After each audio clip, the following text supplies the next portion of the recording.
आज की सुबह मेरा जो शीर्षक मैंने रखा है, दुख और दर्द में परमेश्वर पर भरोसा। दुख और दर्द में परमेश्वर पर भरोसा। सबसे कठिन समय जब आपका भरोसा और विश्वास डगमगाता है वो है दुख, वो है पीड़ा, वो है कठिनाई, वो है बीमारियां, वो है जीवन का तूफान।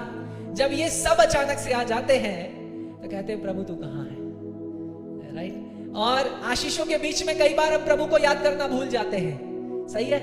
जब सब चीज अच्छी चल रही है कोई याद नहीं करता, लेकिन अचानक से कोरोना आया, सब घुटनों पर आ गए।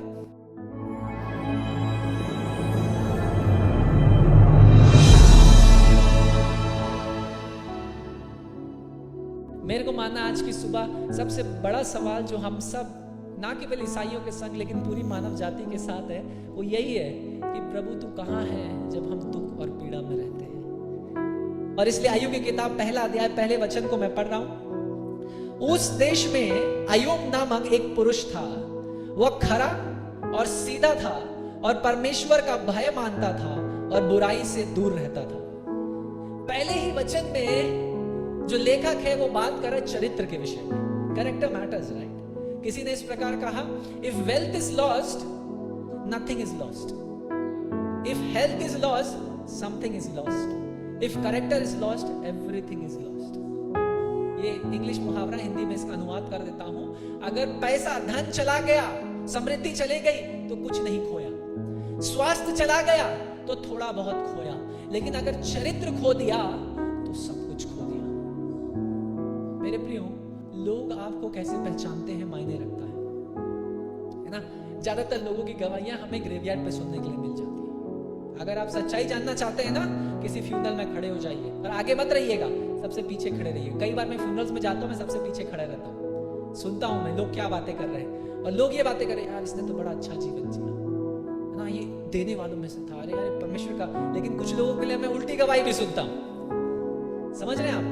अगर कैसा हमारा चरित्र है ये मायने रखता है। Blameless, righteous, fears God and honours God, यानी दोष रहित, धार्मिक, परमेश्वर का आदर करने वाला और परमेश्वर का भय मानने वाला। वाह, आज की सुबह मैं आपसे पूछता हूं, हम में से कितनों के अंदर ये चार गुण पाए जाते हैं? दोष रहित। दोष का मतलब ये नहीं है कि आपके जीवन में पाप या गलतियां नहीं होंगी। दोष का मतलब ये है कि जो बाहर के लोग हैं वो आपके ऊपर उंगली उठाकर नहीं कह सकते भाई इसके जीवन में ये खराबी है। खरा जो सही अनुवाद है इब्रानियों की भाषा से, हिब्रू की लैंग्वेज से, उसका मतलब है खरा। सोना खरा होता है, राइट। क्यों? जब आग से तपिश से निकालते हैं तब भी वो कहते हैं 99.9%, फिर भी 0.1 रह जाता है। यहां पर परमेश्वर कहता है मेरे को 0.1 भी नहीं, मेरे को 100% खरे लोग चाहिए। अब ध्यान से सुनिएगा, अगर आप 100% आज्ञाकारी हैं तभी आज्ञाकारी हैं। अगर 0.1% भी अनाज्ञाकारी हैं तो आप संपूर्ण रीति से अनाज्ञाकारी हैं। God demands complete obedience. आप ये नहीं कह सकते ये मैं इस वचन को मानूंगा लेकिन वचन के इस भाग को नहीं मानूंगा। बाइबल कईयों के लिए ठोकर का कारण इसीलिए है क्योंकि वो इसको एक वचन को मानना चाहते हैं लेकिन दूसरे को दरकिनार करते हैं। कहते हैं ये मुझसे नहीं हो पाएगा, मैं कोई स्वर्गदूत थोड़ी ना हूं। अरे आप स्वर्गदूत नहीं है, सच बात है ये। प्रभु ने आपको स्वर्गदूतों से भी ऊपर बनाया है। हालेलुया। स्वर्गदूत को परमेश्वर ने बोल के, वो क्रीचर्स हैं, क्रिएटेड बीइंग्स हैं। आपको बाइबल में लिखा है भय के संग रचना कर अपने हाथों से बनाया है। आप स्वर्गदूतों का भी न्याय करेंगे। आपको पता है बाइबल में लिखा है, मैं कुछ नहीं कह रहा हूं। जो हम एक्सक्यूज देते हैं, बहाना देते हैं, मैं कोई स्वर्गदूत थोड़ी ना हूं, मैं बता दूं सच में आप स्वर्गदूत नहीं है, आप मसीह होने के लिए बुलाए गए। स्वर्गदूत होने के लिए नहीं बुलाए गए। मसीह ने आपको बुलाया है कि तुम मेरे समान बन जाओ, मुझे ओढ़ लो। बाइबल में लिखा है मुझे पहन लो। जैसे आप कपड़ा पहनते हैं और ढक लेते हैं, अपने अभी विंटर शुरू हो रहे हैं ना, जब कोरा वोरा गिरने लगेगा तो कैप लगाकर आप ढक लेके कहीं से हवा अंदर ना जाए क्योंकि तबीयत खराब होगी। मसीह कहता है वैसे ही अपने आप को मुझ में ढक लो, मेरी आत्मा में मसा कर लो, अभिषेक कर लो। यानी मसा का मतलब है सर से लेकर पांव तक जो तेल पुराने नियम में डाला। मसा शब्द का मतलब है सर से अनॉइंट, यानी अभिषेक करते थे और वो तेल सर से लेकर पांव के नीचे तक बहता था। उस तरीके से मुझे अपने आप को मुझसे ढक लो। मेरे प्रियो, आपको स्वर्गदूत होने के लिए नहीं बुलाया गया। So don't give that excuse to anybody. वो बहाना किसी को मत दीजिए। आपको मसीह ने कहा जैसा मैं हूं वैसा तुम बन जाओ। हमारी दौड़ स्वर्गदूत बनने के लिए नहीं है, हमारी दौड़ मसीह के समान बनने के लिए है। हालेलुया। पौलुस कहता है मैं उस दौड़ को दौड़ रहा हूं ताकि एक मैं उसके समान बन जाऊं जिसने मुझे बुलाया है। मेरे प्रियो, दूसरा जो हम एक्सक्यूज देते हैं वो क्या रहता है? एक स्वर्गदूत हो गया। दूसरा वाला क्या रहता है? यार मैं मसीह थोड़ी ना हूं, लेकिन आप मसीह हैं, आप ही को तो मसीह बनने के लिए बुलाया। मैं यीशु मसीह थोड़ी ना हूं, लेकिन आपको यीशु मसीह ने कहा मैंने अपने समान बनने के लिए बुलाया। नहीं, कई बार हिंदी बाइबल में क्या होता है, शब्दों का फेरबदल हो जाता है। तो मैं आपको जो करेक्ट वर्ड दे रहा हूं वो दे रहा हूं इब्रानी बाइबल से। धर्मी, दोष रहित, परमेश्वर का आदर करने वाला, परमेश्वर का भय मानने वाला, ये 4 गुण हमारे चरित्र में है या नहीं? आज की सुबह अपने आप को हम जांचें, अपने आप को परखें मेरे प्रियो, क्योंकि परमेश्वर ने हमारा चरित्र कैसा है ये परमेश्वर के लिए मायने रखता है। दुनिया चाहे मायने रखे ना रखे, लेकिन परमेश्वर आपके चरित्र की बड़ी चिंता करता है। और अगर जैसा मैंने कहा चरित्र खो गया तो सब कुछ खो गया। पैसा फिर कमा लिया जाएगा, स्वास्थ्य फिर ठीक हो जाएगा, लेकिन चरित्र कहां से वापस लाएंगे? जो लोग कहते हैं धर्मांतरण कराते हैं, मैं कहता हूं धर्मांतरण नहीं, वो तो जीवन चरित्र बदलता है लोगों का। जो पहले नशेड़ी था, दारूबाज था, गालीबाज था, उसके जीवन को बदल दिया प्रभु ने। तो क्या बदला? उसका चरित्र बदल दिया मेरे प्रिय। चरित्र बदलता है परमेश्वर, इसलिए आपका करेक्टर मैटर्स। दूसरा वचन, उसके 7 बेटे और 3 बेटियां उत्पन्न हुई। उसके 7,000 भेड़ बकरियां, 3,000 ऊंट, 500 जोड़ी बैल और 500 गधियां और बहुत से दास दासियां थे। वरन उसके पास इतनी संपत्ति थी कि पूर्वी देशों के लोगों में वो सबसे बड़ा था। वाह! अब आपको याद करना पड़ेगा, ये हमारा समय नहीं है, ये आज से हजारों साल पहले की घटना है। आज के समय में और उन दिनों में अंतर था। उन दिनों में आदमी कितना समृद्ध है, कितना प्रसिद्ध है, कितना धनवान है, धनिष्ठ है, इसको पहचानने के लिए उसके परिवार का साइज देखा जाता था। जितना बड़ा परिवार उतना समृद्ध वो व्यक्ति है। आज के दिन में ये नहीं है। आज तो हम दो हमारे दो वाला हिसाब किताब है ना, क्योंकि आज के दिनों में ये नहीं है। आपके दिनों में आप समृद्धि को ऐसे नहीं नापते हैं, लेकिन उन दिनों में, पुराने व्यवस्था में, उन दिनों में, अय्यूब के दिनों में हम समृद्धि को, हम सफलता को कैसे आंकते थे? वो लोग कैसे आंकते थे? कितना बड़ा आपका परिवार है, कितने जानवर आपके पास है, क्योंकि उन दिनों में मुद्रा नहीं थी ना, करेंसी नहीं थी। तो कैसे आप आंकेंगे? जितना बड़ा आपका परिवार है, यानी उतने बड़े परिवार को आप खिला पिला सकते हैं, पालन पोषण कर सकते हैं, तो सच में आप धनिष्ठ, आप धनवान हैं। तो जितना बड़ा आपका फैमिली साइज था उन दिनों में, उतने बड़े धनवान। और यहां पर इस प्रकार लिखा है कि इतना धनवान कि पूर्वी देशों में सबसे बड़े और महान व्यक्तियों में उसका नाम शुमार था। मेरे प्रियो, अय्यूब का चरित्र अद्भुत चरित्र वाला व्यक्ति, और इस चरित्र के कारण मेरा यह मानना है सफलता उसको इसलिए मिली क्योंकि उसका चरित्र सही था।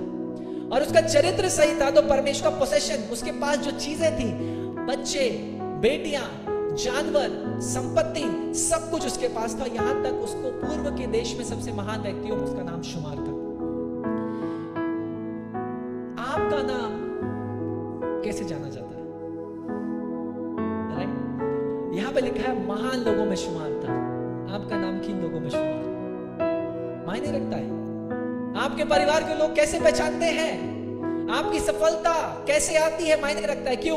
अल्टीमेटली सारी बातें पलटकर आपके चरित्र की ओर दर्शाती है। मैंने कहा आप मुझे कुछ बताने की जरूरत नहीं। किसी ने इस प्रकार कहा, मुझे एक व्यक्ति के संग 1 घंटा बैठा दो और मैं उससे बातचीत करके बता दूंगा कि वो किस पारिवारिक पृष्ठभूमि से आता है, कि उसका बोलने, उसकी भाषा शैली, उसका बात करने का तरीका ये बता देगा, उसका चीजों को देखने का नजरिया, दृष्टिकोण ये बता देगा कि वो व्यक्ति किस पृष्ठभूमि से।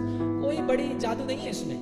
आप 1 घंटा 2 घंटा किसी व्यक्ति के साथ बैठिए, बातचीत करिए और उनके जीवन के विषय में जानिए, उनके बात करने का तरीके से पता चल जाएगा वो किस पृष्ठभूमि से आते हैं। अय्यूब एक बड़ी धनवान पृष्ठभूमि, एक बड़ी समृद्ध पृष्ठभूमि से आने वाले व्यक्तियों में से था। तो आप मुझे बताइए, कोई ऐसा कारण था कि अय्यूब को परमेश्वर दंड दे?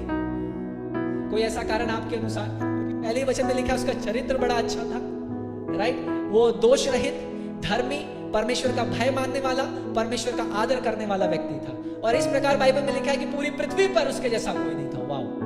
मेरी प्रार्थना है जब प्रभु आज की सुबह हम में से हमारी ओर देखे तो कहने पाए सच में इसके जैसा या इसकी जैसी कोई नहीं। लोग आपके चरित्र के विषय में क्या कहते हैं मायने नहीं रखता, लेकिन प्रभु कैसे आपको पहचानता है ये मायने रखता है। क्योंकि लोग तो कहेंगे ये बहुत अच्छा है क्योंकि वो बाहरी रूप से देखते हैं, लेकिन प्रभु दिलों को खोजने वाला परमेश्वर है। सामुएल नबी से क्या कहा? 9 भाइयों को, अरे तू इनकी हाइट को देखता है, इनकी लंबाई को, इनकी कद काठी को, इनके अनुभवों को।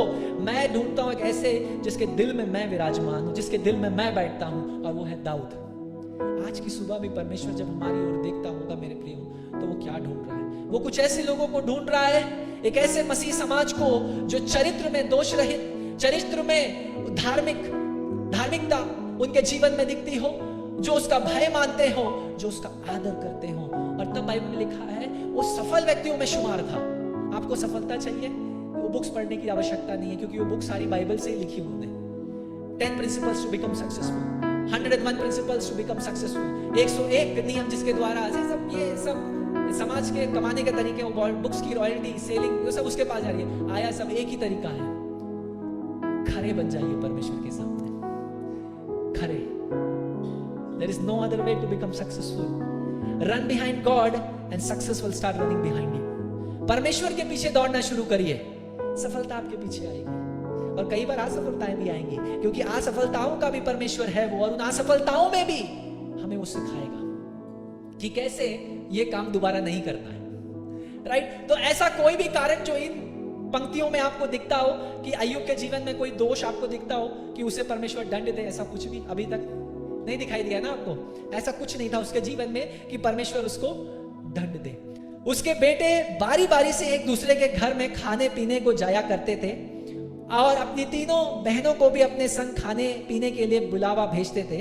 जब जब भोज के दिन पूरे हो जाते थे, तब तब अय्यूब उन्हें बुलवाकर पवित्र करता और बड़े भोर को उठकर उनकी गिनती के अनुसार होम बलि चढ़ाता था, क्योंकि अय्यूब सोचता था कदाचित मेरे लड़कों ने पाप करके परमेश्वर को छोड़ दिया हो। इस रीति से अय्यूब सदैव किया करता था। अब मेरे प्रियो, यहाँ पर जो 4 और 5 है ना, ये अपने आप में एक संदेश है, अपने आप में एक बाइबल स्टडी है।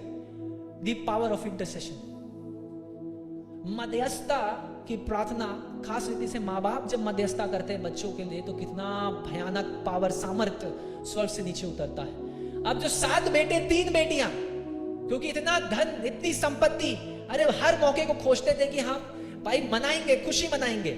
और उनमें कोई ऐसा बाइबल में कहीं नहीं लिखा है बच्चों के जीवन में कुछ खराबी थी, कहीं नहीं लिखा है। लेकिन अय्यूब फिर भी कि कदाचित हो सकता है मेरे बच्चों ने कोई गलती कर दी हो, फिर भी वो हर दिन उनके लिए गिनती के अनुसार होम बलि चढ़ाता था, यानी उतने मेमने वो गिन कर परमेश्वर को चढ़ाता था। यानी पावर ऑफ इंटरसेशन, मध्यस्थता करना। मेरे प्रिय, आप में से जो माँ बाप हैं, आपकी प्रार्थनाएं व्यर्थ नहीं जाती जब आप मध्यस्थता करते हो। आपके बच्चों के लिए जब आप प्रार्थना कर रहे हो ना, आपको नहीं पता एक अद्भुत सामर्थ्य उनके जीवन पर परमेश्वर का उतरता है। और जैसा बाइबल पर लिखा है, अगर जवानी के उम्र में वो मुड़ भी जाएंगे ना, प्रभु को छोड़ देंगे, जो आप प्रभु का आत्मा उनको वापस खींच के ले आएगा। मेरे प्रिय, मेरी प्रार्थना है आपके घर इंटरसेशंस के घर बन जाए, मध्यस्थता के घर बन जाए, कि सोने से पहले जब आपके बच्चे सो जाते हैं, मान लीजिए प्रार्थना में नहीं बैठते, छोटे बच्चे, आप उनके ऊपर हाथ रखकर प्रार्थना करो। सुबह उठने से पहले, उसके उठने से पहले आप उठो, उसके ऊपर हाथ रखकर प्रार्थना करो। There is power in intercession. मध्यस्थता करने में सामर्थ्य है, स्पेशली माँ बाप की प्रार्थनाओं में सामर्थ्य है। मेरे प्रियो, अय्यूब हर बार मध्यस्थता करता था। इससे पहले कि पास्टर्स आपके बच्चों के लिए प्रार्थना करें, आप उनके लिए पहले प्रार्थना करो।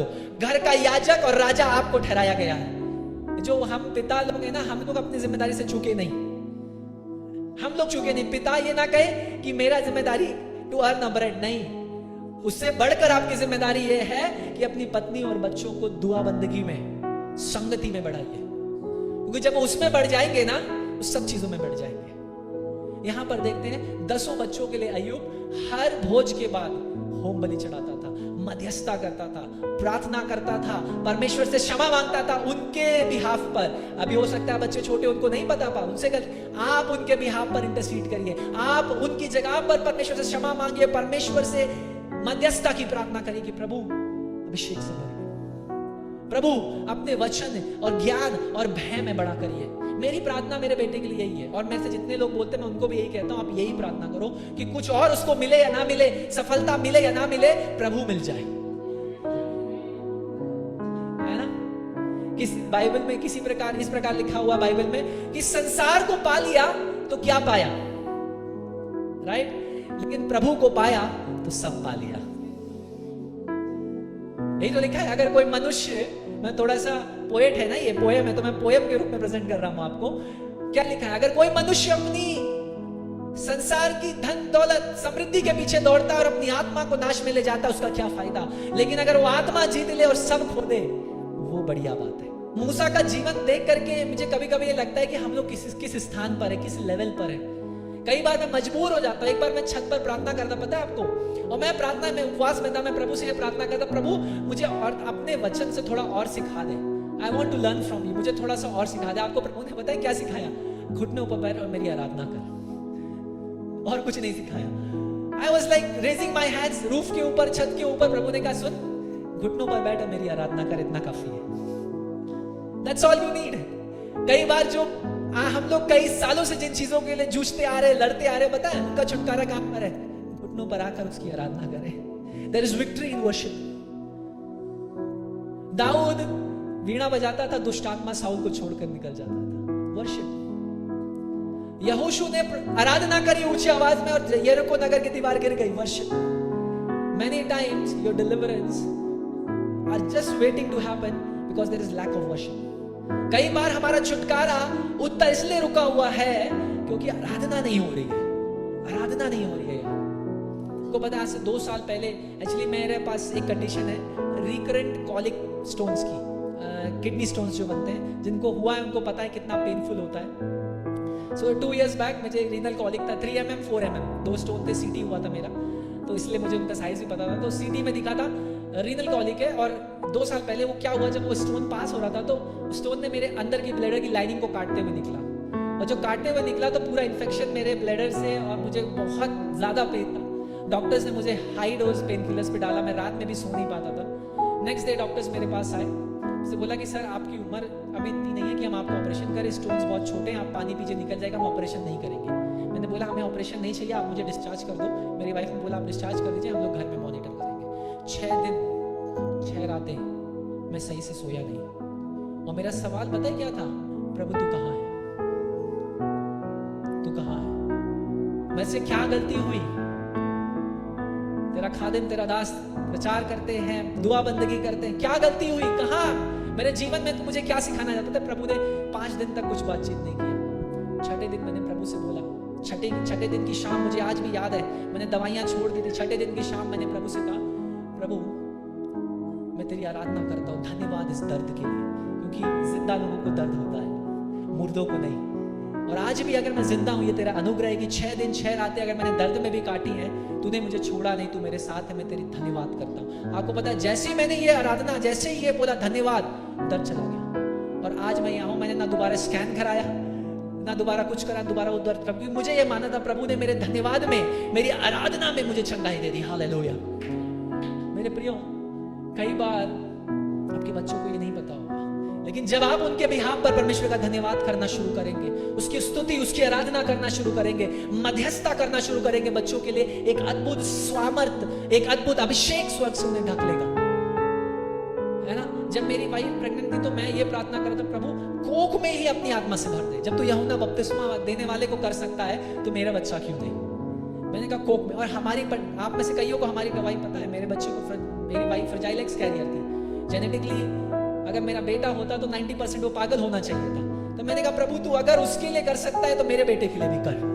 अगर तू इब्राहिम का प्रभु है तो मेरा प्रभु भी है। अगर याकूब का परमेश्वर है तो मेरा परमेश्वर भी है। अगर इसहाक का परमेश्वर है तो मेरा परमेश्वर भी है। अगर दाऊद का परमेश्वर है तो मेरा परमेश्वर भी है। प्रभु मेरे लिए भी कर। और उसने करके दिखाया मेरे प्रिय। क्या दुख से होकर हम नहीं निकले? बिल्कुल निकले। कई रात हम दोनों सो नहीं पाते थे, रोते थे, लेकिन हमारे दुखों में हमने कभी परमेश्वर पर संदेह नहीं किया, कभी पलटकर विश्वास को डगमगाने नहीं दिया, भरोसे को हिलने नहीं दिया। हमने कहा प्रभु मेरा भरोसा तुझ पर खड़ा है। राइट। और प्रभु ने करके दिखाया। मध्यस्थता की प्रार्थना, there is power in intercession. मेरे प्रियो, पास्टर अमित के लिए हम लोग सब प्रार्थना कर रहे हैं, बहन एस्थर के लिए। When a church comes together to intercede, there is power, God releases his power. जब कलीसिया एक साथ आकर मध्यस्थता करती है, परमेश्वर अद्भुत सामर्थ को स्वर्ग से नीचे बैठता है। पतरस जेल में बंद था, अगले दिन गर्दन कटने वाली थी, कलीसिया लौ लगाकर प्रार्थना कर रही थी। हालेलुया। और जब वो इंटरसेशन, जब वो मध्यस्थता हुई, स्वर्गदूत ने सब कुछ हिलाकर उसे बाहर निकाल दिया। Hallelujah. There is power in intercession. जो लोग ये सवाल उठाते हैं क्या कलीसिया आना जरूरी नहीं है, मेरे दिल में परमेश्वर है, मेरे प्रिय संगति, intercession together is very important. जो प्रभु ने हमें एकांत में वास में नहीं बचाया, अकेले नहीं बचाया, उसने हमें कम्युनिटी में बचाया, एक समाज में बचाया, एक साथ एक कलीसिया के रूप में बचाया, एक परिवार के रूप में। इसलिए क्या कलीसिया आना जरूरी है? बिल्कुल जरूरी है। संगति, the power of intercession. Let's go 6 और 7। अब जो 6 और 7 में हो रहा है अलग ही एक एटमॉस्फेयर है। मजा आ जाएगा आपको देख करके कि अचानक से यहाँ पर लेखक बात कर रहा है अय्यूब के जीवन के विषय में, अय्यूब की प्रार्थनाओं के विषय में, अय्यूब के चरित्र के विषय में, अय्यूब का समृद्धि और धन के विषय में। सब कुछ अच्छा चल रहा है। अचानक से 6 में क्या हो रहा है? स्वर्ग, एक कोर्टरूम सीन आ गया है, न्यायालय का सीन आ गया, कोर्टरूम, हेवेंस कोर्टरूम आ गया। एक दिन यहोवा परमेश्वर के पुत्र उसके सामने उपस्थित हुए। अब कंफ्यूज मत होइएगा, यहोवा परमेश्वर के पुत्र are also referred to as sons of God, are also known as angels. परमेश्वर के पुत्र जहां पर बाइबल में शब्द यूज किया जाता है उसका मतलब है स्वर्गदूत। परमेश्वर की संतान नहीं है, क्योंकि कई लोग इस वचन को जो मसीहत में नहीं है वो रिफ्यूट करते हैं, ये कहते हुए देखो ये अगर बाप है तो इसकी माँ कौन है, इस तरीके के सवाल पूछे जाते हैं क्योंकि उनको सही से इंटरप्रेट करना नहीं आता है। तो आप लोग कम से कम सही रीति से इसको पढ़िए। लिखा है परमेश्वर के पुत्र यानी स्वर्गदूत, और उनके बीच शैतान भी आया। शैतान भी एक बाय द वे एंजल है, दूत है, उसका वो भी स्वर्ग में परमेश्वर की सेवा के लिए था। समझ रहे हैं आप? लेकिन जैसा मैंने आपको शुरुआत में बताया, आप और मैं स्वर्गदूतों का भी न्याय करेंगे। माइकल नाम सुना है आपने? आर्कएंजल, परमेश्वर की सेनाओं का स्वर्गदूत। गैब्रियल, परमेश्वर का संदेशवाहक, जो संदेश लेकर परमेश्वर का जाता है। सेराफिम, शेरोबिम, कई सारे अलग अलग एंजेलिक ऑर्डर्स हैं, पदवी हैं स्वर्गदूतों की। बाइबल में लिखा है मैं और आप इनसे बढ़कर है मेरे प्रियो। यानी वो माइकल जो अपनी एक वार में करोड़ों लोगों को मार सकता है, वो भी, उसका भी न्याय आप और मैं करेंगे। समझ, परमेश्वर ने इस तरीके से आपको और मुझे बनाया है। इतनी बहुमूल्य संरचना है हम परमेश्वर की। समझ रहे? तो यहां पर लिखा है उनमें शैतान भी था, इन स्वर्गदूतों के बीच में। यहोवा ने शैतान से पूछा तू कहां से आता है? शैतान ने यहोवा को उत्तर दिया पृथ्वी पर इधर उधर घूमते फिरते डोलते डालते आया हूं। 8वां वचन, यहोवा ने शैतान से पूछा क्या तूने मेरे दास अय्यूब पर ध्यान दिया है? ओहो हो वाओ, ये वाला स्टेटमेंट बहुत बढ़िया है परमेश्वर का। तो उसकी परीक्षा की शुरुआत, कई बार आपको लगता है अय्यूब को शैतान ने परीक्षा लिया, उसकी परीक्षा की शुरुआत कहां से हो रही है? बड़े अच्छे से इब्रानी बाइबल में लिखा है, इस प्रकार लिखा है, मैं इंग्लिश में अनुवाद कर रहा हूं आपका। इसमें लिखा है Have you considered my servant Job? Considered मतलब है क्या तूने आका, क्या तूने जांचा और देखा है? पृथ्वी पर मेरा एक दास है, उसका नाम अय्यूब है। क्या तूने उसको देखा जब तू पृथ्वी पर डोल और मडोल रहा था, इधर उधर जा रहा था? क्योंकि वो तो मेरे हृदय के बड़े प्रिय है। तो परीक्षा की शुरुआत किसने करी? यानी कई बार जो हम ये सोचते हैं ना कि मैं इस दुख से, इस पीड़ा से, मैंने कई सारे प्रचारकों को ये सुनते हुए देखा, मैं उस नोशन को क्लियर करना चाहता हूं। ये सच है, कई बार कुछ परीक्षाएं हमारे जीवनों में हमारे पाप की वजह से भी आती हैं, वो सच है। लेकिन ज्यादातर बार होता यह है, परीक्षाएं, दुख, कठिनाइयां, तूफान, मुश्किलें कई बार इसलिए नहीं आती कि आपके अंदर कुछ कमी है, वो इसलिए आती है क्योंकि आप खरे हैं। वो इसलिए आती है क्योंकि आप परमेश्वर का भय मानते हैं। वो इसलिए आती है क्योंकि आप परमेश्वर का आदर करते हैं। और वो इसलिए आती है क्योंकि आप धर्मी व्यक्तियों में गिने जाते हैं। कलीसिया क्यों सताई जा रही है? बाय द वे, क्या कलीसिया ने कुछ पाप किया है? मसीहों ने कुछ पाप किया? उन पास्टर्स ने जो जेल में कुछ पाप किया है? क्यों? क्योंकि वो सच्चे परमेश्वर का प्रचार कर रहे हैं, इसलिए कठिनाई से होकर निकलते हैं मेरे प्रियो। तो मैं इस नोशन को क्लियर करना चाहता हूं। कई सारे प्रचारक इस वेदी को गलत ठहराते, इस वेदी के विरुद्ध ये पाप करते हैं, कहकर तुम्हारे जीवन में कुछ पाप इसीलिए आया। मैं बोल रहा हूं कई बार वो इसलिए नहीं होगा, लेकिन हम इस बात को भी नहीं दरकिनार करते कि कुछ बार ऐसा संभव है। उसके लिए पास्टर्स हैं, उनके संग बैठिए, बातचीत करिए, प्रार्थना करिए, उनके परामर्श लीजिए। लेकिन कई बार परमेश्वर आपको हर परीक्षा में सिखाना चाहता है। एक परीक्षा का सबसे बड़ा चुनौती यह है कि वो परीक्षा है। आप किसी भी जवान बच्चे से पूछे, क्या आप जवान बच्चे से, क्या आप और मुझसे पूछे क्या मैं और आप यूनिवर्सिटी एग्जाम्स में होकर निकलना चाहते थे? नहीं। क्या मैं और आप 12th का एग्जाम में, परीक्षा मत लीजिए, हम साल भर पढ़ रहे हैं, but how would the teachers know कि आपने पढ़ाई किया है? राइट? और कैसे आपको नेक्स्ट लेवल पे ले जाएंगे अगर आपको देखेंगे नहीं, जांचेंगे नहीं, परखेंगे नहीं? Every test is next step for your growth. हर एक परीक्षा जिससे परमेश्वर हमें होकर के निकालता है, वो अगला कदम है आपके आत्मिक बढ़त के लिए। परमेश्वर आपको आत्मिक आयाम में उन्नति करने, प्रमोशन, पदोन्नति करेगा, पद में बढ़ाएगा। मैं प्रमोशन जो सांसारिक वाला प्रमोशन नहीं, आत्मिक आयाम में उन्नति देगा। मेरे प्रियो, यहां पर लिखा है एक कोर्टरूम का सीन अचानक से आ गया और यहां पर हम देखते हैं परमेश्वर खुद शैतान से कह रहा है कि क्या तूने मेरे सेवक, मेरे दास अय्यूब को देखा? फिर उसके आगे क्या लिखा है? क्योंकि उसके तुल्य खरा और सीधा और मेरा भय मानने वाला और बुराई से दूर रहने वाला मनुष्य और कोई नहीं है। अच्छा, पहले वचन की ओर देखिए। पहले वचन में यही लिखा था ना कि वो दोष रहित, वो धर्मी, वो आदर करने वाला, परमेश्वर का भय मानने वाले व्यक्ति में से पहला वचन चरित्र। और यहां पर खुद परमेश्वर उसके चरित्र का प्रमाण पत्र दे रहा है, चरित्र प्रमाण पत्र, क्योंकि वो ऐसा व्यक्ति है। अगर कोई और कहता तो ठीक है, लेकिन यहां पर परमेश्वर खुद उस पहले वचन के ऊपर मोहर लगा रहा है 7वें 8वें वचन के अंदर, यह कहते हुए क्योंकि उसके तुल्य खरा, उसके जैसा खरा और सीधा और मेरा भय मानने वाला और बुराई से दूर रहने वाला मनुष्य और कोई नहीं है। पृथ्वी में उस समय लाखों की जनसंख्या थी। ये जो टाइमलाइन है बेसिकली अब्राहम और लूत के बीच की है। अय्यूब भी उसी समय में मौजूद था। मैं इसको पढ़ रहा था तो मैंने देखा टाइमलाइन कब हो रही है, कब। तो ज्यादातर जो हमारे धर्मशास्त्री हैं, शास्त्रों का अध्ययन करने वाले, उनका कहना यह है कि अब्राहम और अय्यूब कंटेम्पररीज थे, यानी एक साथ इनका अलग अलग स्थानों पर ये मौजूद थे। और वहां पर लिखा है कि इसके जैसा पूरी कहीं भी और कोई खरा नहीं हुआ। What a statement!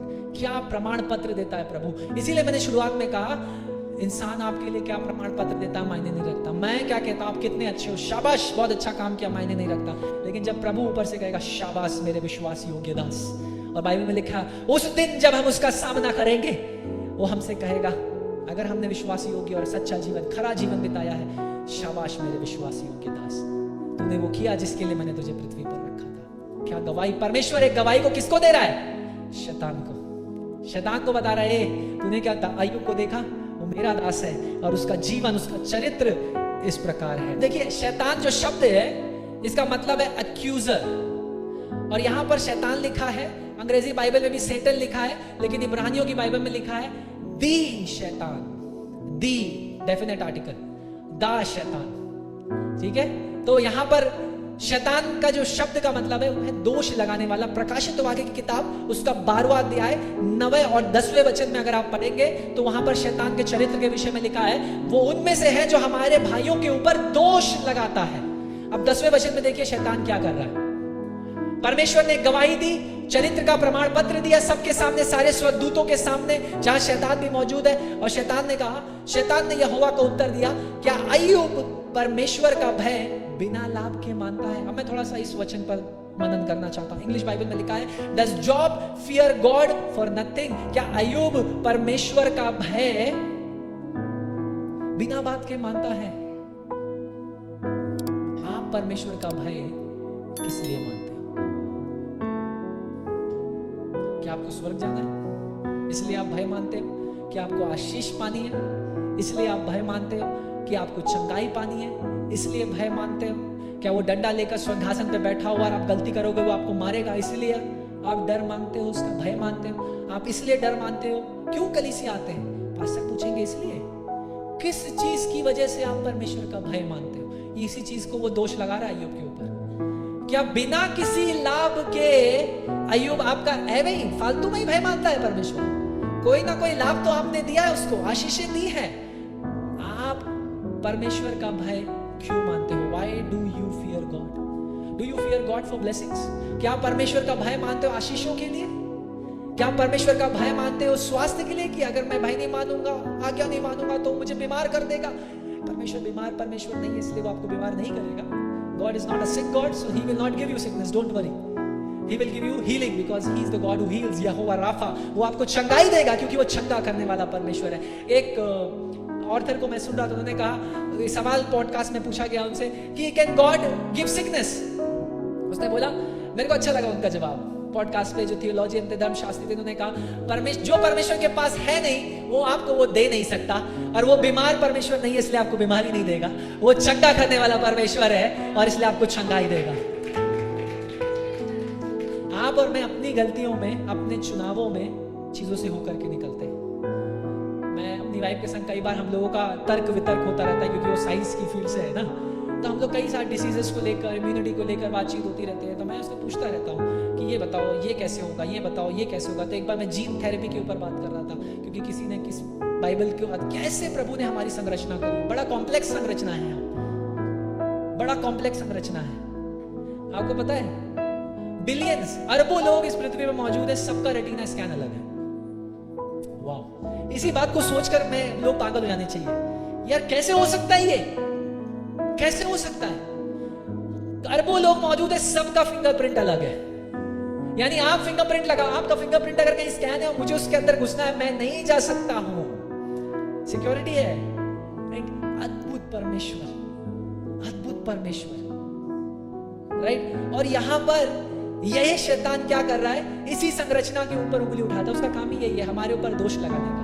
कचेरी में क्या होता है, एक प्रोसिक्यूटिंग, एक हमारा जो होता है सरकारी वकील होता है, वो क्या करेगा, इसने किया है, और एक हमारे डिफेंस में खड़ा होता है, हमारी रक्षा करने के लिए कहेगा नहीं इसने नहीं किया है। ऐसा ही कुछ वहां चल रहा है, एक कचेरी चल रही है। सारे स्वर्गदूत खुदा के सामने खुद को प्रस्तुत कर रहे हैं, खुदावन हम यहाँ हाजिर है, शैतान भी मौजूद है, और शैतान से परमेश्वर खुद जो कि न्यायाधीश है, एक्यूजर से, दोष लगाने वाले से कहता है क्या तूने मेरे दास अय्यूब को देखा है? तो शैतान बेसिकली परमेश्वर से क्या कह रहा है, क्या अय्यूब बिना किसी लाभ का तेरा भय मानता है? तो वो इनडायरेक्टली परमेश्वर से क्या कह रहा है, तूने उसे घूस खिलाई है भाई, इसीलिए वो तेरा भय मानता है। तो शैतान इनडायरेक्टली क्या कह रहा है कि तूने उसको घूस दी है, कुछ खिलाया है, तभी तो वो तेरी आराधना करता है।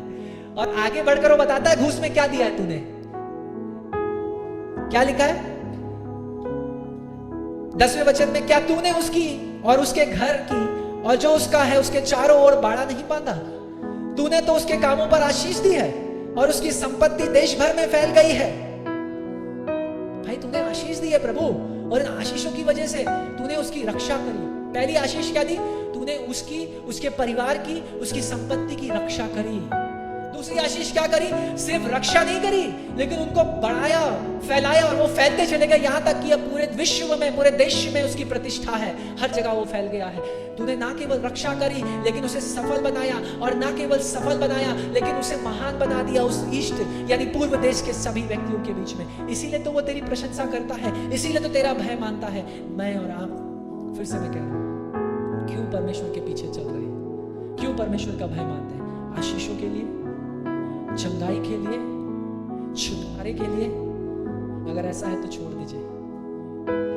तो कई सारे प्रचारक इस चीज को बड़े ब्लंटली बोल देते हैं कि अगर तुम मेरी नहीं सुनोगे तो परमेश्वर तुम्हारा न्याय करेगा, राइट? तुम मुझे नहीं दोगे तो परमेश्वर तुम्हारा न्याय करेगा। अरे भाई, न्याय परमेश्वर करेगा, आप क्यों कर रहे हो? Who are we to judge anybody? Bible में लिखा है ना, हम किसी का न्याय करने के लिए नहीं बुलाए गए, राइट? मेरे प्रियो, काश हम समझ जाएं कि परमेश्वर हमें चंगा करने के लिए नहीं, हमें धन संपत्ति देने के लिए नहीं, हमें कर्जा मुक्त करने के लिए नहीं, हमें कपड़े, मकान, रोटी देने के लिए नहीं, लेकिन उससे बढ़कर मोक्ष देने के लिए आया, उद्धार देने के लिए आया, जिसे ना पैसा खरीद सकता है, ना दुनिया का सामर्थ और शक्ति उसे दबा सकती है। इसीलिए पौलुस लिखता है गलातियों की पत्री में कि मैं कारागार में बंद हूं लेकिन मैं खुश हूं कि सुसमाचार तो बंदी नहीं बनाया गया, वो अभी भी फैलता जा रहा है। हालेलुया। और चाहे इसीलिए आज भी आप कितने भी पासवानों को जेल में डाले, जेल में भी सुसमाचार प्रचार हुआ है। वाह, सुसमाचार को कौन बंदी बना सकता है? शरीर को बंदी बनाया जा सकता है। पौलुस लिखता है मेरा शरीर तो यहां है लेकिन मैं आत्मा में तुम्हारे साथ हूं। आप किस वजह से प्रभु के पीछे चल रहे हैं मायने रखता है। Why do we fear and love God? हम क्यों परमेश्वर का भय मानते हैं, उससे प्रेम रखते हैं? क्योंकि उसने मेरी प्रार्थनाओं का उत्तर दिया, उसने मुझे आशीषें दी, अच्छी नौकरी दी, संतान दी, अब उसी संतान को आगे अच्छा करियर देगा, करियर देने के बाद अच्छा बीवी या पति देगा, पति या पत्नी देगा, फिर उन्हें भी आशीषों की वजह से हम प्रभु के पीछे चल रहे हैं। या हम इसलिए उसके पीछे चल रहे हैं क्योंकि वो सच में राजाओं का राजा, प्रभुओं का प्रभु, हमारा उद्धार करता यीशु मसीह है। Let's change our definition of who God is before he becomes your healer। इससे पहले वो आपको चंगा करने वाला बने, इससे पहले वो आपका बंधन तोड़ने वाला बने, आपका कर्जा उतारने वाला बने, आपको कब ये सांसारिक वस्तुओं में आशीषित देने वाला बने, उससे पहले वो आपका मुक्तिदाता, उद्धार करता बनना जरूरी है। मेरे प्रियो, आपका पैसा आपको मोक्ष, उद्धार नहीं दे सकता। आपकी प्रतिष्ठा आपको मोक्ष नहीं दे सकती, आपकी प्रसिद्धि आपको मोक्ष नहीं दे सकती, उद्धार नहीं दे सकती। आप कैसा प्रभावशाली और कितने शक्तिशाली व्यक्ति है, कितने धनिष्ठ, कितने धनवान व्यक्ति है, वो आपको उद्धार नहीं दे सकता। उद्धार सिर्फ एक ही दे सकता, वो है यीशु मसीह। मेरे प्रियो, आज की सुबह आप क्यों परमेश्वर का भय मानते हैं, क्यों उसके पीछे चलते हैं? 13वें से 19वें वचन में हम देखते हैं उसका अय्यूब की दुख, उसका दर्द, उसका सारे जानवर, 10 बच्चे, सबकी मृत्यु हो जाती है, सबकी मृत्यु हो जाती है, सबको एक साथ नाश विनाश होता है सबका। एक विपत्ति उसके सर पर टूट जाती है। अचानक से मान लीजिए एक तूफान आया, अचानक से उसके सर पर, सब कुछ बढ़िया चल रहा था, ये पूर्व देश में उसका नाम प्रसिद्ध था, घनिष्ठ, धनवान, प्रसिद्ध, अच्छा चरित्र, परमेश्वर भी उसके विरुद्ध में कुछ नहीं बोल सकता था। परमेश्वर ने भी उसको प्रमाणित किया कि ये खरा व्यक्ति है, मेरा भय मानने वाला, मुझसे प्रेम करने वाला। और अचानक से शैतान क्या कहता है, परंतु अब अपना हाथ बढ़ाकर जो कुछ उसका है उसे छू, तब वो तेरे मुंह पर तेरी निंदा करेगा। यहोवा ने शैतान से कहा, सुन, जो कुछ उसका है वह सब तेरे हाथ में है, केवल उसके शरीर पर हाथ ना लगाना। तब शैतान यहोवा के सामने से चला गया। मेरे प्रियो, जो कुछ शैतान को अनुमति दिया, जो कुछ यानी संपत्ति, बच्चे, सब पर तू हाथ लगा सकता है, लेकिन मेरे दास को छूने की अनुमति तुझे नहीं देता हूं मैं। यानी उसका जीवन, उसका प्राण मेरे हाथों में है। मेरे प्रियो, ये जो एक और नोशन में और आज की सुबह क्लियर करना चाहता हूं, ये जनरेशनल कर्स मैं प्रचारों में आपके ऊपर पीढ़ियों का बाप है। जैसे हम लोग कोई और धर्मों में सुनते हैं ना, इतना पैसा चढ़ाइए, मैं आपके लिए प्रार्थना करूंगा तो ये दूर हो जाएगा। This was the biggest problem in the initial Christianity, purgatory, the doctrine of purgatory. अगर आपने सुना हो, कैथोलिक मूवमेंट में था ये एक डॉक्ट्रिन कि अभी जब आपका ये जो लोग मरे हैं ना, प्रेमी जन, ये मरे नहीं, अभी इनका आत्मा ना एक ऐसे स्थान पे रखा गया जिसका नाम है परगेटरी। अभी मैं इनके लिए प्रार्थना करूंगा, बढ़िया दान मेरे पास लाओ, जितना बढ़िया दाम होगा उतना बढ़िया मेरी दुआ होगी और वो स्वर्ग में सिंहासन को पाएंगे। मेरे प्रियो, द टाइम, जिस समय आपने यीशु मसीह को अपना खुदा, अपना परमेश्वर, अपना मुक्तिदाता, अपना उद्धारकर्ता के रूप में ग्रहण किया, सारे पीढ़ियों के श्राप को उसने समाप्त कर दिया। अब वो एक ऐसी पीढ़ी को तैयार कर रहा है जो आशीषित होगी। आपके द्वारा आपके बच्चे आशीष पाएंगे, ये लिखा है ना बाइबल में। तेरी धार्मिकता के कारण, तेरी विश्वास योग्यता के कारण, तेरी आज्ञाकारिता के कारण तेरा घराना उद्धार पाएगा, तेरा घराना आशीषित पाएगा। कोई पीढ़ियों का श्राप नहीं है मेरे प्रिय। अगर आप सच्चे दिल से मसीह आपका परमेश्वर है, मैं चुनौती देता हूं इन जादू टोना करने वालों को, वो आकर करे, मैं देखता हूं ऐसा कौन सा जादू या टोना है जो हमारे विरुद्ध काम करेगा। क्योंकि बाइबल में लिखा है, ऐसा कोई शस्त्र नहीं जो तेरे विरुद्ध बनाया जाएगा और वो सफल होगा, क्योंकि मैं तेरे साथ हूं। I am the great I am. वो यहोवा राफा, वो यहोवा निस्सी, वो यहोवा यीरे। मैं जितने नाम ले लूं, 99 नाम है कम से कम उसके बाइबल में, वो भी कम पड़ जाएंगे। इब्रानी भाषा में उसके कितने सारे नाम हैं, क्योंकि हर नाम में वो कुछ अद्भुत कर दिखाने वाला परमेश्वर है। मेरे प्रियो, जिस प्रकार एलाइजा ने अपने दास के लिए प्रार्थना किया, मैं मेरे लिए और हम सब के लिए प्रार्थना कर, प्रभु हमारी आत्मिक आंखों को खोल, ताकि हम उन आत्मिक आशीषों को जो तूने हमें दी है उन्हें देखने पाए, उन्हें समझने पाए, उनके आधार अपने जीवन को जीने पाए। मेरे प्रियो, शैतान आपका बाल भी बांका नहीं कर सकता। उसने कहा है सब कुछ छू लेना, लेकिन मेरे दास को तू नहीं छू सकता। उसका जीवन खरा है, वो धर्मी है, मेरा भय मानता है, मुझसे प्यार रखता है, और मैं अंत में तुझे साबित भी करके दिखाऊंगा। ये लिखा नहीं है, लेकिन मैं बता रहा हूं, अंत में जब आप किताब को पढ़ेंगे तो प्रभु बड़े गर्व से कह सकता है, मैं साबित भी करके दिखा दिया कि ये सच में मेरा दास है। मेरे प्रियो, where is God when pain and suffering hits us? प्रभु कहां है तू जब वो दुख, दर्द का पहाड़ मेरे ऊपर टूटता? मैं बताऊं, प्रभु वही है आपके साथ उस दुख और दर्द में आपको बाहर निकालने के लिए। कई बार हम उसे देख नहीं पाते, महसूस नहीं कर पाते, क्योंकि हमारा ध्यान दुखों की ओर लग जाता है, कठिनाइयों की ओर लग जाता है, बीमारियों की ओर लग जाता है, तिरस्कार की ओर लग जाता है, लोगों की बुराइयों की हम सुनने लगते हैं। इसकी बजाय कि हम परमेश्वर की आवाज को सुने, उसके वचन को देखें, हम लोगों को देखना शुरू करते हैं, संसार की आवाजों को सुनना शुरू करते हैं। मेरा चैलेंज है, मेरी चुनौती है आज की सुबह, आपकी चुनौतियों में, आपकी मुश्किलों में, आपकी विपत्तियों में ये सवाल मत पूछिए प्रभु कहां है। प्रभु वही तो है आपके साथ, आंखें खोल कर देखिए।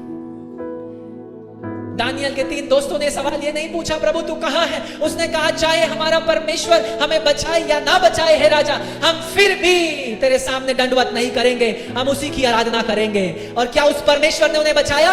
हमें देखा छोटा व्यक्ति जो मनुष्य के पुत्र के समान दिखता है, वो उनके संग वॉक करने लगा, उनके संग उस भट्टी में चलने लगा। परमेश्वर आग को नहीं रोकेगा, मुश्किलों को नहीं रोकेगा, चुनौतियों को नहीं रोकेगा, कई बार बीमारियों से भी लेकर के जाएगा। क्यों? क्योंकि वो दिखाएगा कि वो आपकी बीमारियों, आपकी चुनौतियों, आपकी मुश्किल, आपकी परेशानियों में भी आपका परमेश्वर है।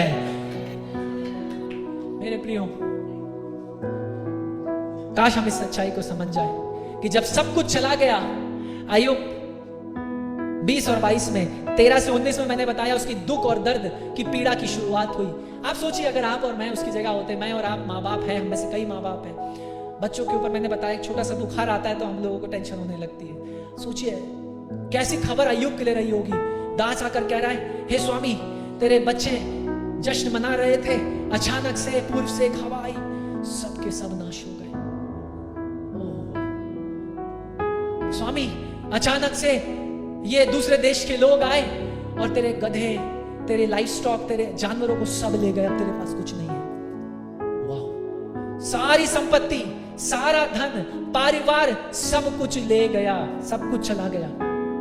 अब उसके अपने बच्चे मर गए हैं, संतान चले गए। उसको दुख संपत्ति का नहीं था मेरे ख्याल से, उसको दुख इस चीज का था कि मेरे 10 के 10 बच्चे चले गए। उसने क्या किया? उसने कपड़े उठाए, अपने कपड़े फाड़ दिए। ही टोर हिज क्लोथ्स, बाइबल में लिखा अपने कपड़े फाड़े, सर पर राख मली और बैठ गया विलाप करने के लिए प्रभु के सामने। 20 से 22 पढ़ लेते हैं। अब देखिए क्या उसने किया। उस दुख, उस दर्द, उस विनाश, जब सब कुछ अंधकार जैसा था, कुछ सामने दिखाई नहीं दे रहा था, देखिए उस परिस्थिति में उसने क्या किया। आप देखिए 20 से लेकर 22 तक मैं पढ़ने जा रहा हूं। तब अय्यूब उठा। देखिए पहले जब ये खबर आई तो वो विलाप कर रहा था, रो रहा था परमेश्वर के सामने। लिखा है अय्यूब उठा, भागा, फाड़, सिर मोड़कर भूमि पर गिरा और दंडवत करके कहा, मैं अपनी मां के पेट से नंगा निकला और वहीं से नंगा लौटा जाऊंगा। यहोवा ने दिया और यहोवा ने ही लिया, यहोवा का नाम धन्य है। हालेलुया। इन सब बातों में भी अय्यूब ने ना तो पाप किया और ना परमेश्वर पर मूर्खता से दोष लगाया। देखिए क्या लिखा है, तू ही देता है, तू ही लेता है। कई बार ना हम उसका दूसरा भाग बड़े अच्छे से समझते हैं, तू लेता है। जब ऐसी कोई विपत्ति, संकट, दुख, चुनौती आती ना, कई बार प्रभु तूने किया है। लेकिन इस सच्चाई को पहचानना क्यों भूल जाते हैं कि देने वाला भी तो वही है।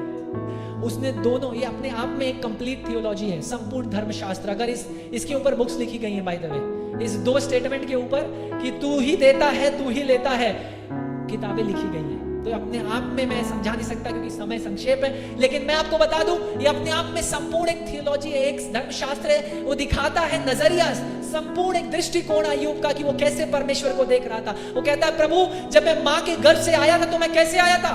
मैं नंगा आया था, मैं नग्न अवस्था में आया था प्रभु, और जब मैं वापस इस पृथ्वी में मिट्टी बनकर चला जाऊंगा, मैं कैसे जाऊंगा? मैं नंगा ही वापस तो जाऊंगा। इसलिए मैं इस बात को पहचानता हूं, इस दुख की घड़ी में, इस दर्द की घड़ी में, इस विनाश की घड़ी में मैं इस बात को पहचानता हूं कि मेरी संपत्ति को देने वाला तू ही तो था। तेरे बिना मेरी आशीषें कौन दे सकता था? अगर पूर्व के देशों में मुझे सबसे महान गिना गया, वो सिर्फ तेरी ही तो वजह से था। और आज अगर तूने पलट कर उन्हीं संतानों को वापस ले लिया है, उस संपत्ति को वापस ले लिया, उस महानता को वापस ले लिया, मैं फिर भी तेरे नाम की प्रशंसा करूंगा। ये है संपूर्ण धर्मशास्त्र, संपूर्ण वचन। हबाकुक लिखता है, चाहे खेत खलियानों में फसल हो या ना हो, चाहे अंजीर के वृक्ष पर फल हो या ना हो, मैं फिर भी यहोवा तेरी स्तुति करूंगा, तेरी प्रशंसा करूंगा, तेरा धन्यवाद करूंगा। हमारी दुख की घड़ी में, हमारे दर्द की घड़ी में, हमारी चुनौती के घड़ी में हम कैसा स्वभाव परमेश्वर के प्रति रखते हैं मायने रखता है। क्या आप उस पर संदेह करते हैं भरोसा रखने की बजाय? क्या आपके दिलों में सवाल उठते हैं? तो अय्यूब कहता है कि मैंने तो अपने दुख की घड़ी में, अपने दर्द की घड़ी में, यहां पर लिखा है उसने दंडवत कर कर आराधना करी। वो दंडवत का मतलब आप समझते हैं? दंडवत समझते हैं? प्रोस्टेट।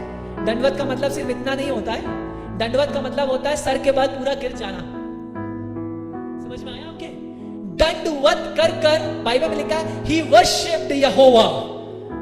वाह, मृत्यु के बीच में भी विनाश के बीच में भी, दर्द और दुख और चुनौती के बीच में भी, जो सब कुछ खो दिया उस परिस्थिति के बीच में भी वो कहता है प्रभु मैं तेरी आराधना करूंगा। आगे लिखा है he praised God, he worshiped, उसने आराधना करी। उसने सिर्फ आराधना नहीं करी, उसने परमेश्वर की स्तुति भी करी। हालेलुया। अपने दुख और घड़ी में, दुख की घड़ी में, दर्द की घड़ी में परमेश्वर की आराधना करना शुरू करिए। परमेश्वर की प्रशंसा, उसकी स्तुति गाना शुरू करिए। सवाल पूछने की बजाय उसके ज्ञान पर, उसकी बुद्धि पर, उस परमेश्वर की समझ पर, जो सारे प्राणियों को जिसने संरचना करी, उसकी बुद्धि पर अपना विश्वास रखिए। लिखा है be still and know God, know that I am your God. स्थिर हो जा और जान कि मैं यहोवा हूं, मैं परमेश्वर हूं। लेकिन जब विनाश, विपत्ति, मुश्किल, कठिनाइयां, दर्द, बीमारियां जब हमारे सामने आती है, क्या हम स्थिर रहते हैं? हम सबसे बेस्ट पेडियाट्रिक्स को कॉल करते हैं, बच्चों के डॉक्टर को।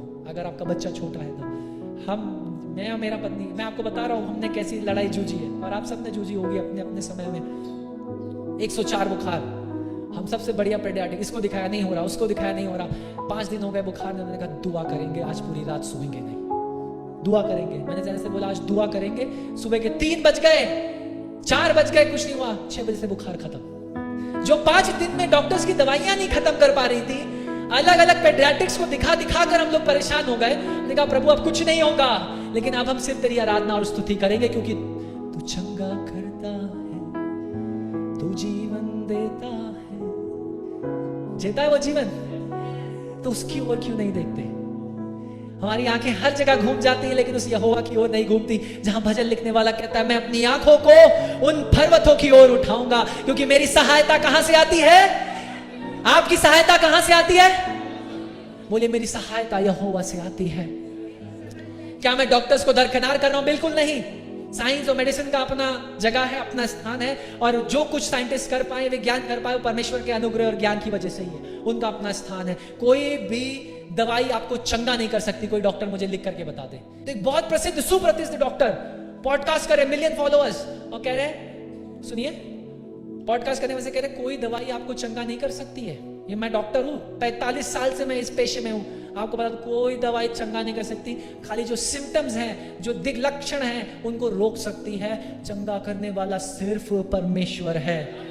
ये डॉक्टर बोल रहा है भाई, मैं नहीं बोल रहा, सेकुलर डॉक्टर बोल रहा है कि मेरी दवाइयां आपको चंगा नहीं कर सकती। मैं तो सिम्टोमेटिक इलाज करता हूं, जो लक्षण दिखते हैं उसका इलाज करता हूं, लेकिन चंगाई तो वो यहोवा ही दे सकता है, जिसने आपकी संरचना को बड़े भय के साथ, बड़ी अद्भुत रीति से आपको और मुझे रचा है। मेरे प्रियो, हो सकता है कई सालों से आप प्रार्थना करते आ रहे हो किसी चीज के लिए, किसी चंगाई के लिए, और यही सवाल आपके दिल में उठता होगा कि प्रभु सब कुछ है, लेकिन क्यों तू उत्तर नहीं देता, क्यों तू चुप है? मैं आपको बोलूंगा सवाल करना बंद कर दीजिए। Don't ask questions from God, he is all sovereign.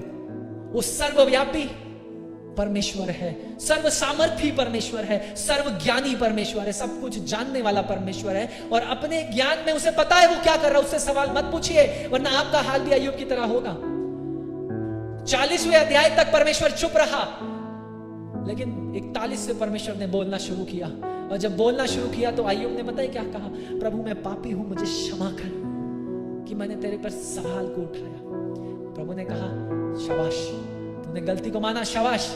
और उसके आगे लिखा प्रभु ने उसको दुगनी आशीषें दी, दुगनी आशीषें। आपकी परीक्षा आपका नेक्स्ट स्टेप है ग्रो करने के लिए। जैसे बच्चों की परीक्षा लेते हैं टीचर्स ना, नेक्स्ट क्लास में पहुंचाने के लिए, आत्मिक रीति से कई बार परीक्षाएं आपके आत्मिक लेवल पे ग्रो करने के लिए है।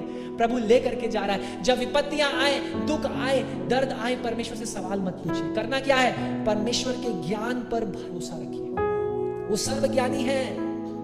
पर अपनी समस्याओं के बीच, अपनी दिक्कतों के बीच, जीवन के तूफानों के बीच, बीमारियों के बीच, जब आप अपने प्रेमी जनों को, नाते रिश्तेदारों को खो देते हैं अचानक से, इन सारी परिस्थितियों के बीच अपना भरोसा, अपना विश्वास परमेश्वर के ज्ञान पर, उसकी बुद्धि पर बना करके रखिए, ये जानते हुए कि परमेश्वर को पता है वो क्या कर रहा है। मेरी और आपकी लड़ाई आज की सुबह परमेश्वर के साथ क्या है? प्रभु क्यों तू नहीं मुझे चंगा करता? किस दर्द, किस दुख, किस पीड़ा, किस कठिनाई के लिए हम परमेश्वर से सवाल पूछ रहे हैं? मेरा प्रोत्साहन आज की सुबह यह है, सवाल पूछना बंद कर दीजिए। उसके ज्ञान पर, उस सर्वज्ञानी परमेश्वर के ज्ञान पर भरोसा रखिए। जब वो गीत गाते हैं, मेरा भरोसा तुझ पर खड़ा है, मेरा यकीन तुझ पर ही तो है। ये सिर्फ गाने के लिए है कि दिखाने के लिए है? मैं कई बार बोलता हूं, जो गीत हम यहां से गाते हैं ये हमारी गवाही बन जाने चाहिए। तेरे लहू के पाक वसीले से प्रभु, तेरा पाक लहू मेरे घर, मेरे परिवार के चारों ओर लगा है, तो मुझे क्या हानि है? जिसको आना है आके दिखाए। भाई, घर अगर आपका, परिवार आपका, मेरा बच्चा आपका, मेरी संपत्ति आपका, मेरा धन आपका, तो बचाने की काम किसका है? बढ़ाने का काम किसका है? और जब तक, लेकिन समस्या ये, मेरे बच्चा भी मेरा, मेरा परिवार भी मेरा, मेरा धन भी मेरा, मेरा स्वास्थ्य भी मेरा, इसीलिए मैं ही बचा रहा हूं, मैं ही बचाने की कोशिश कर रहा हूं, लेकिन बचा नहीं पा रहा हूं, मैं ही कोशिश कर रहा हूं अभी तक। Let God become God in your lives. प्रभु आपके जीवनों का, आपके परिवारों का और आपकी हर वस्तु और जीवन के हर आयाम का परमेश्वर बन जाए। पारिवारिक, आत्मिक, भौतिक, शारीरिक, मानसिक, आर्थिक, हर आयाम में और हर बात के ऊपर वो आपका परमेश्वर बन जाए। तो आपके सवाल को इस किताब में, अय्यूब की किताब में कहीं ये उत्तर नहीं है कि प्रभु कहाँ है। उत्तर सिर्फ इतना ही मिलता है कि कठिनाई, दुख, दर्द, नाश, विनाश की पीड़ा के बीच में हम अय्यूब के समान परमेश्वर पर भरोसा रखें और उस दुख और दर्द में आपका स्वभाव आराधना और स्तुति का हो, जैसे अय्यूब ने रखा। आराधना करी, स्तुति करी, परमेश्वर की प्रशंसा करी। ऐसा कोई भी कारण नहीं था कि परमेश्वर उसे दुख से लेकर के जाए। देखिए ना, उसका चरित्र कितना अच्छा था।